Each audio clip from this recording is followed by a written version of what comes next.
今天一大早起来，农家小院又出现了一件烦心事儿。按照惯例，一早起来打开电视想看看早间新闻，可这电视突然没了信号。打开电脑看看，客厅里的这台笔记本今天也罢工了， WiFi 也连接不上了。乡下过日子如果没了网络，那就如同家里没了粮食一样的难过啊。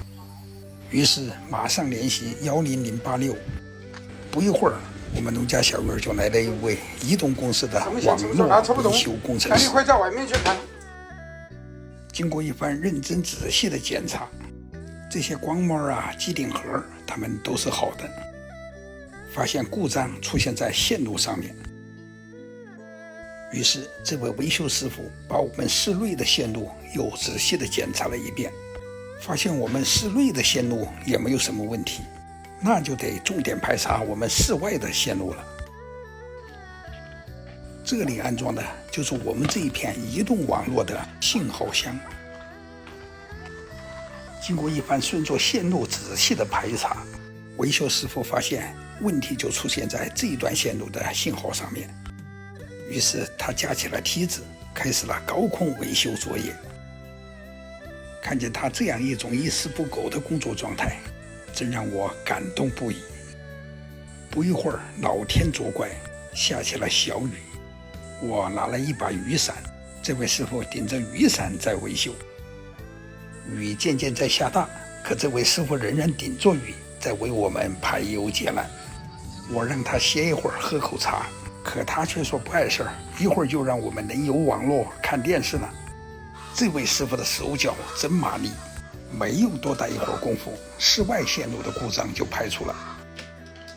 我这位外行在一边插不上手，只会看热闹。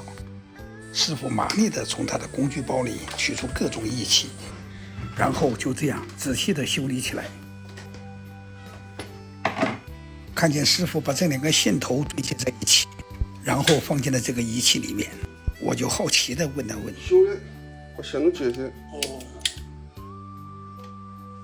原来这是一个线路的融通器，两根头发丝一样的信号线头对接着放在这个仪器里面，顿时就焊接在一起，信号就畅通了。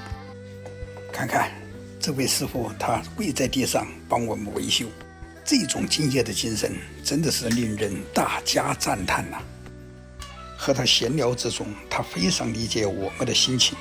他也觉得我们从城里到乡下来退休以后的养老生活，每一天每一刻都离不开网络，所以他就说要尽快的维修好，帮我们把网络接通。嘿嘿，真是如古人所言啊，文道有先后，术业有专攻。